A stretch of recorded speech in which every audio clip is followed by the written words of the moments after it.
Marie-Estelle Dupont, vous êtes psychologue clinicienne, spécialisée en psychopathologie et en neuropsychologie.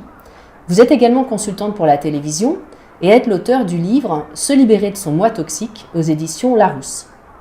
Dans cet ouvrage, vous abordez la part toxique en nous, celle qui nous empêche de nous épanouir une fois adultes, car ce qui nous a fait mal continue à nous faire souffrir de l'intérieur, comme si cela faisait désormais partie de soi.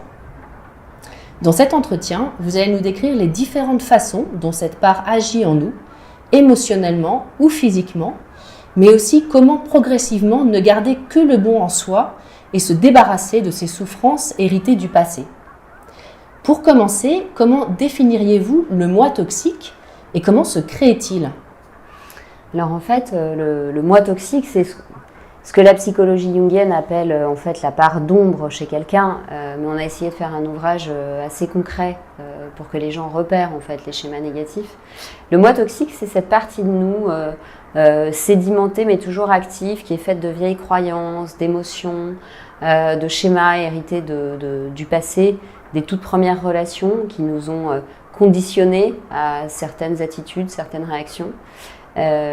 Donc des pensées, des croyances, des émotions, des schémas qui vont nous amener à notre insu à répéter les mêmes souffrances, à remettre en place les mêmes échecs ou les mêmes difficultés, alors qu'on a l'impression d'être dans des situations nouvelles avec un état d'esprit nouveau, et pourtant cette part inconsciente et négative nous rattrape. Donc l'idée du moi toxique, c'est justement non pas d'avoir un message négatif à faire passer, mais d'avoir le message très positif de dire aux gens, attendez, quand il vous arrive quelque chose, effectivement, il y a la part qui ne vous revient pas et qui n'est pas de votre responsabilité, mais il y a aussi la part sur laquelle vous êtes acteur. Donc, où est ma responsabilité inconsciente ? Qu'est-ce que j'ai remis en place, par exemple, pour envoyer un message inconsciemment à quelqu'un que je pouvais potentiellement être une victime et retomber sur quelqu'un qui me parle mal, qui me traite mal, qui me harcèle au bureau, etc., etc. Donc, je ne peux pas changer l'autre. Par contre, je peux travailler sur ma partie en moi qui, insidieusement, me met dans des situations où je me sens mal. Redevenir acteur, en fait. Vous évoquez les personnes qui se suradaptent, des personnes qui sont toujours en quête de perfection et qui sont en fait, on le découvre dans votre livre, des adultes traumatisés.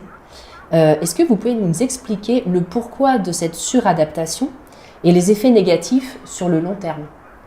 Alors, en fait, un tout petit enfant, dont les expériences qu'il fait avec son environnement primaire, va créer des connexions synaptiques dans son cerveau, et son cerveau va s'organiser une architecture, non pas autour des événements positifs, non pas autour des événements négatifs, mais autour des événements récurrents. Donc la chronicité d'un événement va modeler chez l'enfant des schémas de pensée, des croyances. Et lorsqu'il a été traumatisé, lorsqu'il a été carence, alors un trauma, ça peut être en négatif, hein, ça peut être une négligence, ça peut être une carence d'affection, une carence de tendresse, ça peut être aussi un traumatisme visible avec des coups, des cris, etc. Quand il est exposé de manière répétitive à des situations qui sont en inadéquation avec les besoins de son développement d'enfant, son cerveau fabrique des hormones de stress pour qu'il s'adapte en plus grande quantité que nécessaire. Cette hormone, c'est, pour le faire simple, il y en a d'autres, mais essentiellement du cortisol. Le cortisol agit de manière à augmenter la vigilance. C'est-à-dire que dans le tronc cérébral, toutes les fonctions d'éveil vont être très importantes. C'est un enfant qui va tout le temps balayer du regard comme ça l'environnement, pour être en hyper-adaptation, pour éviter les coups, éviter les insultes, éviter l'abandon, éviter la trahison, etc., etc. Et donc, il va se forger une espèce de rôle de bon petit soldat qui est au garde à vous devant le réel pour pas faire de bêtises, pour pas qu'il lui arrive un malheur, pour pas perdre la confiance de l'adulte ou du collègue ou du patron, etc., une fois adulte. Donc voilà, les personnes traumatisées développent cette suradaptation, développent cette hypervigilance, et elle est tellement engrammée que, bien sûr, la psychothérapie est très importante, mais c'est un travail qui ne peut pas faire l'impasse sur la dimension corporelle, soit à travers de l'hypnose, soit à travers de la relaxation, en tout cas, soit à travers même parfois de l'acupuncture, mais pour faire lâcher les tensions corporelles qui se sont structurées. Alors, certains psychologues appellent ça la cuirasse musculaire, hein, qui a été décrite par William Reich,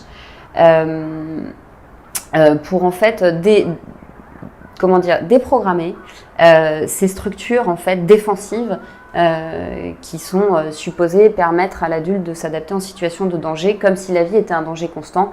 Heureusement, la vie n'est pas un danger permanent.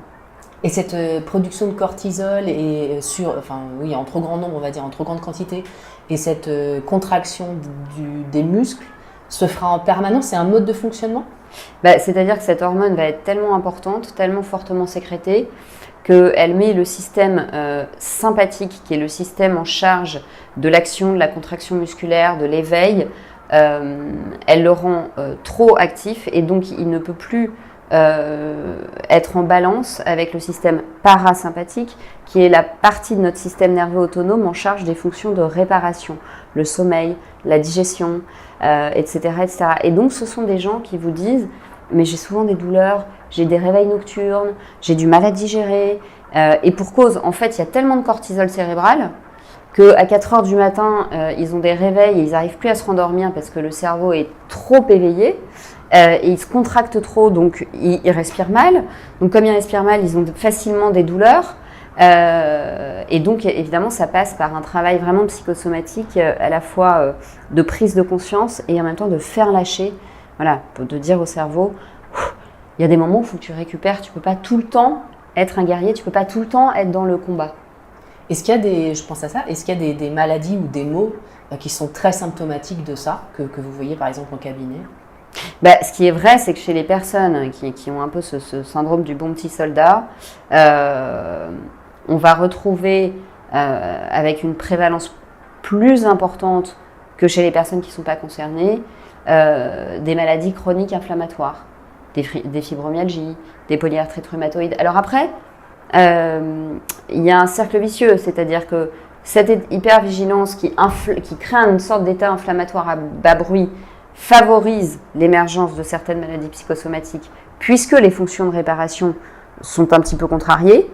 Mais en retour, une fois que l'organisme a mal et qu'il a de la douleur, il envoie encore du cortisol et de l'hypervigilance. D'où l'importance de travailler par toutes les portes d'entrée, en fait, chez le patient. Vous parlez également des traumatismes transgénérationnels qui se transmettent donc sur plusieurs générations. Certaines personnes souffrent de symptômes des traumatismes donc de leurs parents, grands-parents ou arrière-grands-parents. Est-ce que vous pouvez nous expliquer ce phénomène et comment il évolue sur les générations qui se succèdent ? Vous expliquez à un moment que la génération suivante va avoir plutôt tel ou tel symptôme, celle d'après encore autre chose, etc. En fait, tout ce qui ne s'exprime pas s'imprime. C'est-à-dire que quand un trauma n'a pas pu être élaboré à une génération, on sait maintenant en génétique que l'ADN peut muter en raison de l'épigénétique. C'est-à-dire qu'une cause environnementale, un contexte, un choc extrêmement fort, peut modifier l'expression de vos gènes. Donc, la génération d'après va recevoir en héritage un gène qui va, du fait de ce choc, plus s'exprimer, un gène pathogène par exemple, plus s'exprimer. Et on retrouve, dans le cas des secrets de famille, très souvent, à la génération d'après, des symptômes qui touchent la mémoire, des symptômes qui créent parfois des absences. Alors, j'avais pris dans le livre l'exemple de la Shoah. On sait que beaucoup de survivants de la Shoah sont rentrés et n'ont pas pu parler. Et on s'est aperçu, en faisant des études sur de vastes cohortes chez des Ashkénazes, qu'à la 3e génération, il y avait un grand nombre de syndromes autistiques. Ça n'est pas le seul facteur, bien évidemment. Ce serait très réducteur de le dire. Il y a une pluralité de facteurs qui sont en jeu dans cette pathologie. Mais il semble tout à fait logique, finalement, que le trauma indicible, impensable, inélaborable, ait créé un secret qui, dans les générations futures, va se muer en une angoisse silencieuse qui s'exprime à travers des symptômes qui touchent la relation, la communication et la pensée. Je vous le fais très très rapidement. Oui, hein. C'est un sujet extrêmement complexe puisqu'en fait c'est vraiment un sujet de génétique qui touche la manière dont l'épigénétique vient modifier l'expression de nos gènes. D'où l'intérêt en fait d'exprimer, si on peut, les Bien émotions sûr. liées au Alors, repas. je vais vous donner un exemple beaucoup plus simple et qui peut tous nous concerner. Vous avez une vulnérabilité familiale au diabète. Vous n'avez pas de diabète. Et puis un jour, vous avez un choc, un trauma émotionnel extrêmement fort et vous allez déclencher un prédiabète. Et ça, tous les endocrinologues qui ont l'habitude de voir des patients en étant un petit peu ouverts à l'anamnèse de leur vie, à ce qui leur arrive, savent très bien que très souvent, quand une maladie chronique se déclenche, il y a quand même une corrélation avec un choc traumatique à un moment donné.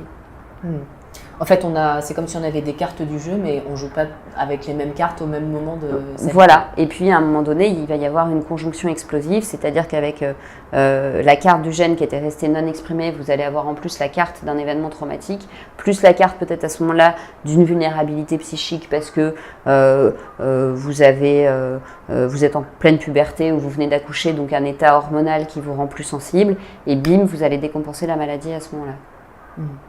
On décompense aussi souvent la maladie au moment où on a le sentiment d'avoir perdu ses appuis. C'est-à-dire que le corps s'effondre parce que quelque part, le psychisme doit tenir. Il ne peut pas s'effondrer et pour ne pas s'effondrer, c'est comme si c'était le corps qui prenait en charge de devenir fou.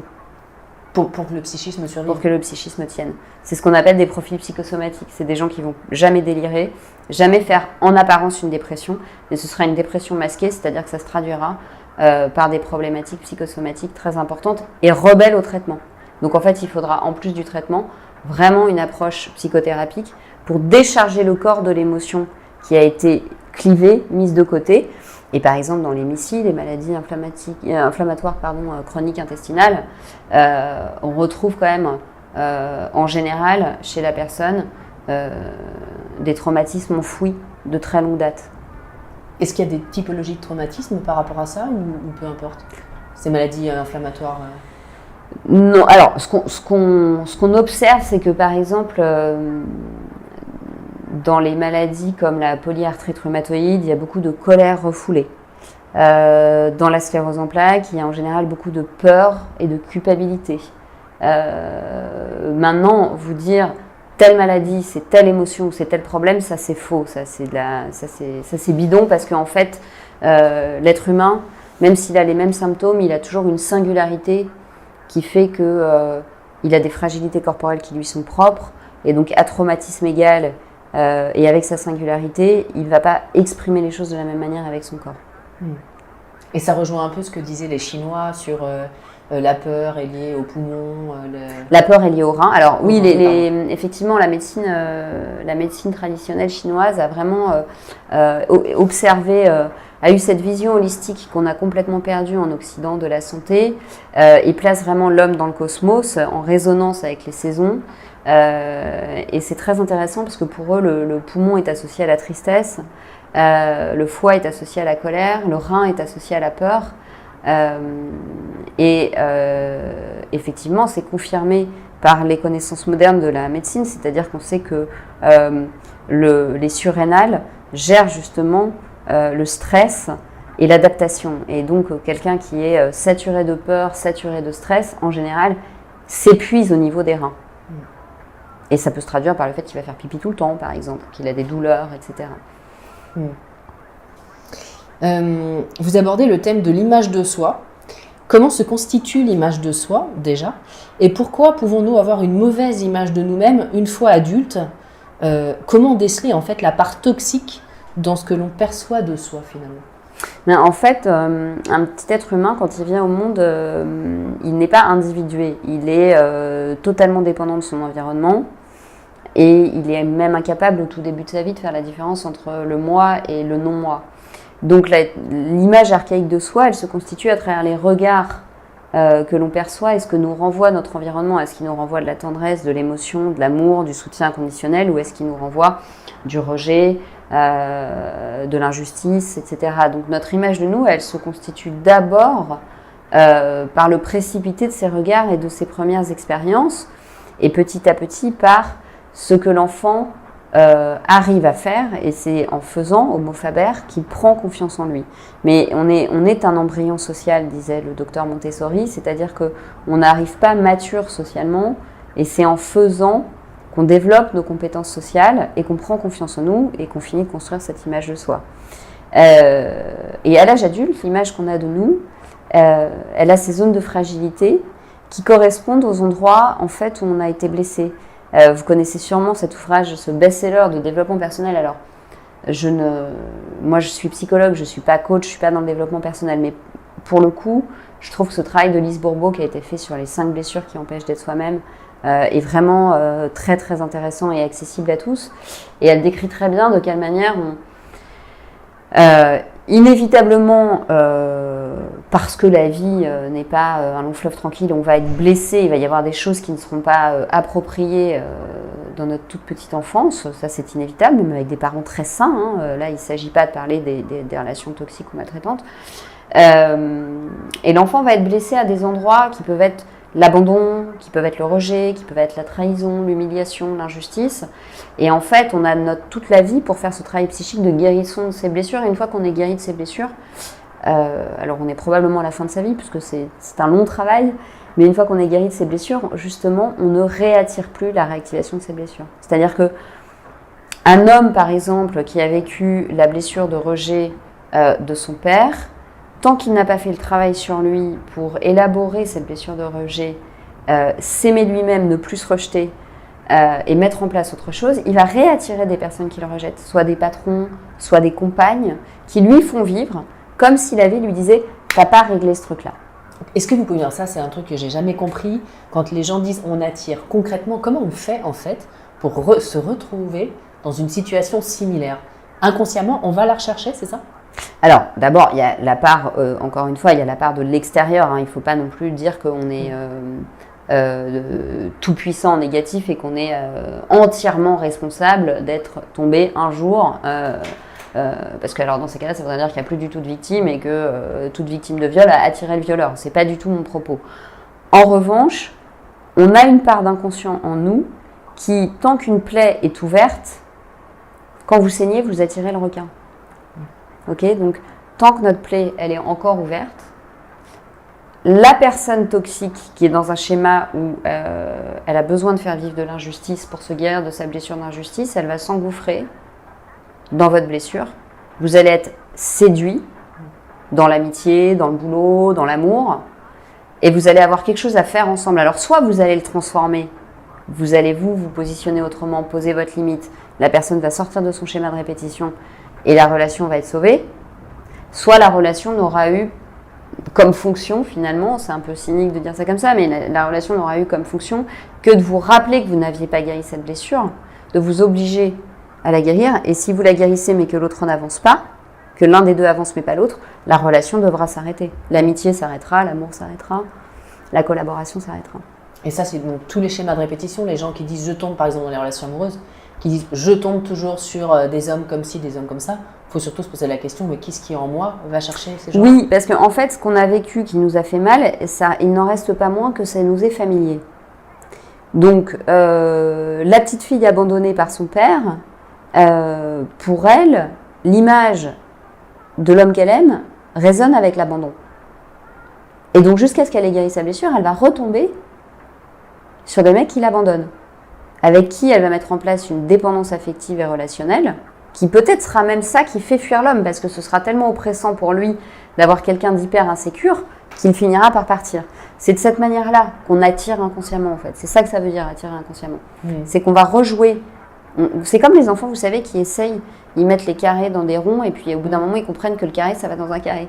Ben, en fait, notre psychisme, il est pareil. Tant qu'il n'a pas réussi à régler quelque chose, il le répète, jusqu'à ce qu'il se soit approprié la situation et qu'il l'ait dépassé, en fait. Le jour où vous avez réglé votre blessure d'humiliation, si vous retombez sur quelqu'un qui est humiliant, à un moment donné, vous lui posez une limite. Donc, soit il s'ajuste, il arrête de vous humilier, soit, en fait, la relation se décroche, parce qu'il n'y a plus de prise. Vous voyez ce que je veux dire? Le Lego ne fonctionne plus. Et en plus, c'est un cercle destructeur, parce que à force d'être dans des situations répétitives, destructrices, On il y a un perd- moment où on se dit, mais j'ai On un perd problème, complètement sa confiance en soi. Oui. une fatalité. Mais d'où l'importance de se faire accompagner et d'où le fait qu'on ne peut pas faire tout le boulot sur soi tout seul parce qu'on a des points aveugles. Et nos blessures, ce sont nos points aveugles. Donc on peut savoir qu'on a souffert d'abandon, mais sans que ce soit descendu et qu'on ait désengrammé, désinscrit la chose en fait. Et le fait d'avoir un thérapeute qui peut vous faire travailler sur ça, et parfois en utilisant, comme je le disais ponctuellement, de l'hypnose pour retrouver des souvenirs enfouis qui ont mis en place ce schéma d'associer par exemple l'humiliation à l'attention d'un parent qui s'occupait de jamais de vous, sauf pour vous rabaisser. Donc hop, comme par hasard, pour vous l'humiliation c'est de l'intérêt, donc vous tolérez l'humiliation parce que c'est mieux que de l'indifférence. Ça va se retrouver grâce à un témoin extérieur, neutre, qui est votre thérapeute, qui peut vous le renvoyer et vous aider à le dépasser en fait. Oui, parce qu'en fait, ce que vous expliquez, c'est qu'il y a des associations qu'on a faites, mais dont on n'a pas conscience. Oui. Vous dites intérêt, humiliation. Oui. Donc si je suis pas humiliée, on ne me porte pas d'intérêt. Amour, par exemple, amour, maltraitance physique. C'est comme ça qu'il y a des personnes qui acceptent des choses inacceptables. Parce qu'on leur a fait croire que c'était ça l'amour. Parce qu'on leur a dit c'est pour ton bien, que je t'humilie, que je te frappe, etc. Le jour où la personne peut comprendre que c'est pas ça l'amour et qu'elle a fait une association elle a associé deux termes qui étaient opposés, elle peut se libérer de ça. Et ce qui est encore plus compliqué, je trouve que c'est que parfois c'est absolument pas dit. Les parents vont pas dire je t'aime et c'est pour ton bien, ils disent rien, mais on capte ça et on l'imprime et ça devient notre mode de fonctionnement. En fait. Bien sûr, parce que c'est difficile de passer à l'étape d'après, d'accepter que bah non, peut-être que justement, à ce moment-là, notre parent ne nous aimait pas. Pourquoi c'est si dur d'ailleurs? Voire même qu'il ne s'aimait pas lui-même. Parce que est-ce que quand on s'aime, on peut faire du mal à son enfant? Je me pose la question.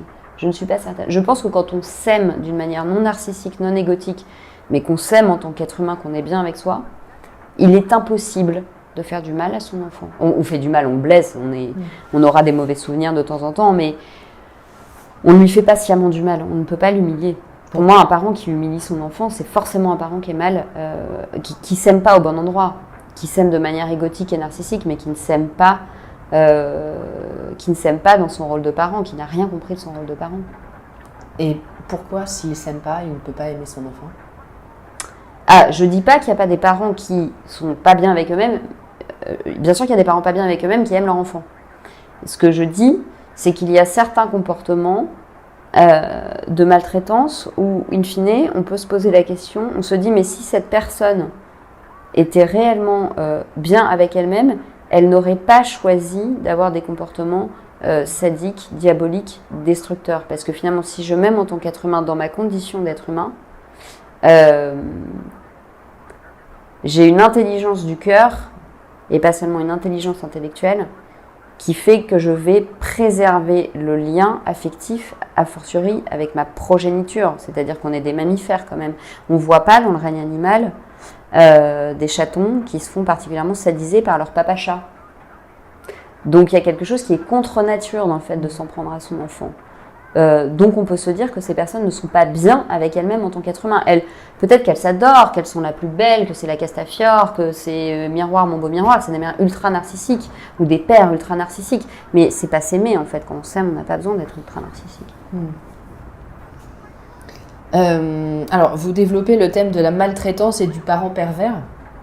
On parle souvent de maltraitance physique, mais il existe aussi d'autres formes de maltraitance qui sont moins visibles. Qu'est-ce qu'un parent pervers et comment agit-il finalement? Alors, un parent pervers, c'est d'abord un parent qui ne respecte pas les places dans la famille. C'est-à-dire qu'il n'est pas à sa place de parent et l'enfant n'est pas à sa place d'enfant. Il l'affranchit, pour ne pas dire il supprime la distance nécessaire entre un enfant qui n'est pas un adulte et le parent qui est entièrement responsable de cet enfant. Donc il fait de cet enfant son confident, il fait de cet enfant son vide-poche émotionnel, il fait de cet enfant son double narcissique. C'est pas de l'amour de dire « Ah, mais mon fils est le plus beau, et puis de toute façon il est comme moi ». Donc tout va lui réussir dans la vie. On n'aide pas du tout un enfant parce qu'en fait, on ne lui laisse pas sa place d'enfant. On est dans l'enfant devient le prolongement narcissique de son père, donc il n'a pas d'autre choix que de rentrer dans cette espèce de fusion narcissique mortifère où il se regarde en miroir et où il exclut le monde extérieur. Donc un parent pervers isole son enfant, soit par des propos glorifiants, soit par des propos humiliants, parfois les deux alternativement, avec des injonctions paradoxales. Vous pouvez préciser ce que c'est qu'une injonction? Alors, une injonction paradoxale, c'est un jeu pervers qui consiste à mettre la personne en échec. C'est-à-dire qu'on lui demande, dans le même temps, deux choses qui sont impossibles à réaliser. Par exemple, une victime d'inceste à qui la mère dit « ça n'a jamais eu lieu, mais je t'interdis d'en parler ». Effectivement, c'est paradoxal. Donc si ça n'a jamais eu lieu, pourquoi m'interdis-tu d'en parler ? L'injonction paradoxale de la mère jalouse de sa fille, c'est ne réussis pas parce que tu me dépasserais, mais ne rate pas parce que tu serais une merde. Voilà, donc ça c'est le mécanisme du pervers, c'est l'injonction paradoxale, c'est l'isolement, parfois c'est l'humiliation, c'est le chantage affectif. C'est tous ces ressorts qui rendent l'enfant confus, qui lui rendent impossible la confiance en lui en fait et la sécurité intérieure, et lui donnent un sentiment de ne jamais être à la hauteur et d'échouer en permanence en fait. Avec un parent pervers, l'enfant s'épuise. Pourquoi ? Parce que le parent le charge d'une mission impossible. Il l'empêche d'être un enfant en fait. Il viole en permanence l'innocence de son enfance. En lui disant « t'es mon confident », en lui racontant ses histoires de couple, en lui disant tous les autres sont des manipulateurs, fais attention. Donc en coupant en lui les ailes du désir d'aller vers autrui, parce qu'évidemment le parent pervers sait très bien que si l'enfant investit d'autres liens avec des adultes de confiance, il va perdre de sa suprématie et de son hégémonie sur cet enfant et il ne pourra plus le manipuler. Et qu'est-ce que ça va donner sur cet enfant manipulé par un parent pervers, sur sa personnalité une fois adulte ?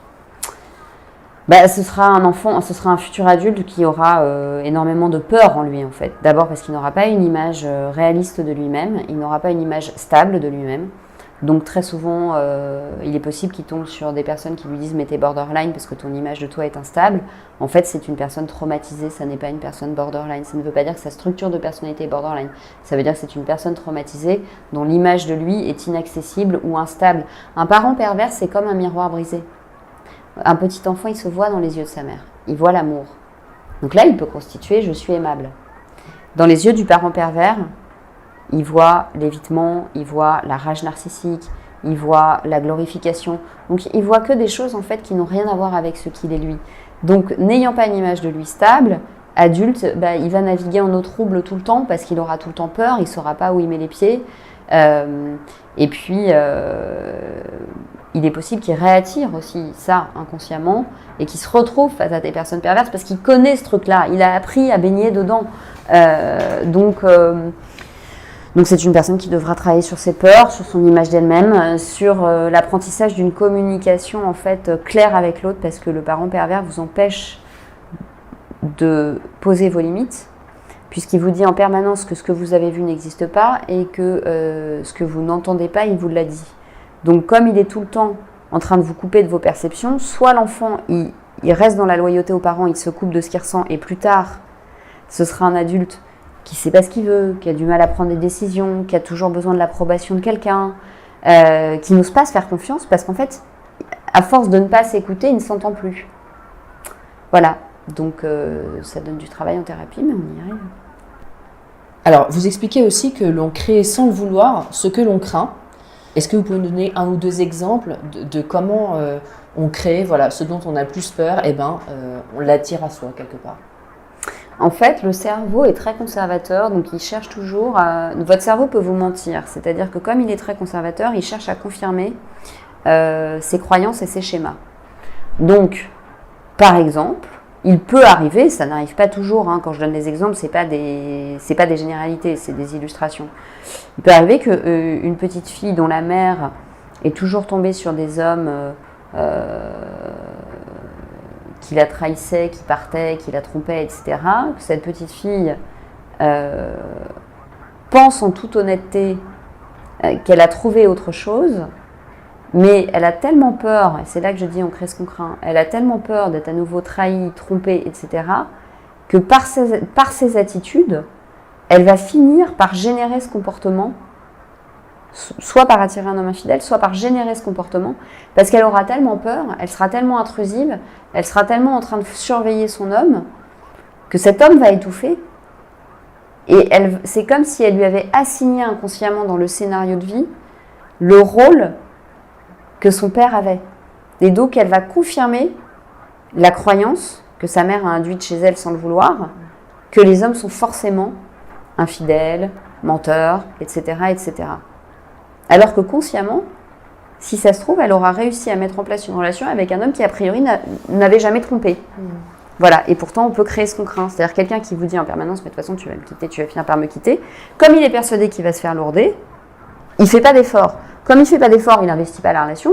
Comme il n'investit pas la relation, au bout d'un moment, sa nana en a marre, et qu'est-ce qu'elle fait? Elle le quitte. Tu crées ce que tu crains. Tu es tellement persuadé toi-même que de toute façon tu allais te faire larguer, que tu t'es conduit de quelle manière? De manière à te faire larguer. C'est QFD. Donc tu es malheureux là, mais ton inconscient, il a confirmé son schéma. D'où l'importance d'aller déverrouiller les croyances, parce qu'on va toujours chercher à avoir raison inconsciemment. On va toujours chercher à confirmer notre croyance. Donc si vous grandissez dans un environnement dépressif qui vous dit que tout est affreux, etc., vous allez tout le temps aller confirmer cette croyance, mais du coup, vous n'allez pas voir le beau de la vie. Et alors, c'est pas simple, parce qu'il y a, j'imagine, beaucoup de croyances qui sont complètement inconscientes. Oui, bien sûr. Ça, c'est l'intérêt de la psychothérapie analytique par rapport à une psychothérapie comportementale. C'est qu'on va pas travailler que sur les comportements, on va travailler sur les schémas qu'il y a derrière. Alors, non, un praticien dirait c'est pas vrai, on travaille sur la croyance qu'il y a derrière. Mais c'est pas... Je dirais que ce sont des croyances, mais ce ne sont pas les blessures fondamentales qui génèrent ces croyances négatives. Comment réinformer le corps autrement de justement ce qu'il a vécu dans la toxicité de ce que vous expliquez tout à l'heure avec le cortisol, etc. Et le libérer de ses souffrances? Vous parlez de détox émotionnel. Qu'est-ce que c'est? En fait, je pense qu'il y a déjà une fonction extrêmement importante de la parole en thérapie. C'est-à-dire que la parole qu'on pose en thérapie, c'est pas la même chose que le fait de se confier à des copains. Le thérapeute, il a une formation, il a une position aussi de neutralité qui fait que comme vous ne le voyez pas dans votre sphère personnelle, vous n'avez pas peur de son jugement, vous ne vous culpabilisez pas de lui prendre du temps parce que vous le payez et que c'est un cadre professionnel. Et il se passe quelque chose, ça s'appelle l'alliance thérapeutique, il se passe quelque chose entre eux. C'est pour ça qu'un thérapeute choisit son patient et qu'un patient choisit son thérapeute. C'est pas interchangeable, on peut pas, comme chez le dentiste, éventuellement avoir l'assistant qui remplace au pied levé, parce que c'est au sein de cette relation et de cette alliance thérapeutique qu'on va revivre, retraverser certaines peurs, certaines choses qu'on projette sur l'autre, mais j'ai peur qu'il me juge si je dis ça, etc. Et le thérapeute va s'en saisir, s'il a une petite formation analytique, il va analyser ce transfert, ce contre-transfert, cette relation, si besoin, à certains moments, pour dire mais pourquoi vous avez tout le temps peur? Est-ce qu'il y avait quelqu'un qui était menaçant quand vous commenciez à parler de vos émotions? Et là, en fait, on comprend comment on s'est construit, il y a des souvenirs qui reviennent. Donc la parole se libère, le fait d'avoir un témoin bienveillant, empathique, mais pas complaisant, qui ne vous met pas dans une posture victimaire, mais qui vous dit en fait c'est normal que vous vous sentiez comme ça, parce qu'il y a eu ça avant, et voilà maintenant comment vous pouvez vous positionner autrement. C'est extrêmement libérateur, extrêmement soulageant, c'est déculpabilisant, donc déjà la parole, les patients le disent, ils disent je dors mieux, pardon. Je dors mieux ou tiens, je digère plus facilement parce qu'en fait, on dénoue des choses qui étaient comprimées, qui étaient compressées, qui restaient au niveau de la somatisation. Et puis après, comme je le disais, il y a d'autres outils. Alors moi, je suis formée à la psychothérapie. Je ne me suis pas formée à l'hypnose. Je ne me suis pas formée à l'EMDR. Mais il y a d'autres outils et d'autres praticiens vers qui je peux orienter en complément. Mais pour certains patients, ce qui va compléter, ça va être par exemple de faire du yoga pour faire recirculer en fait l'énergie dans leur corps et remettre leur mental hypertrophié dans leur incarnation, se réenraciner en eux-mêmes, retrouver leur perception corporelle, retrouver leur rythme corporel. Donc après, chaque patient a aussi sa singularité, ce qui lui parle.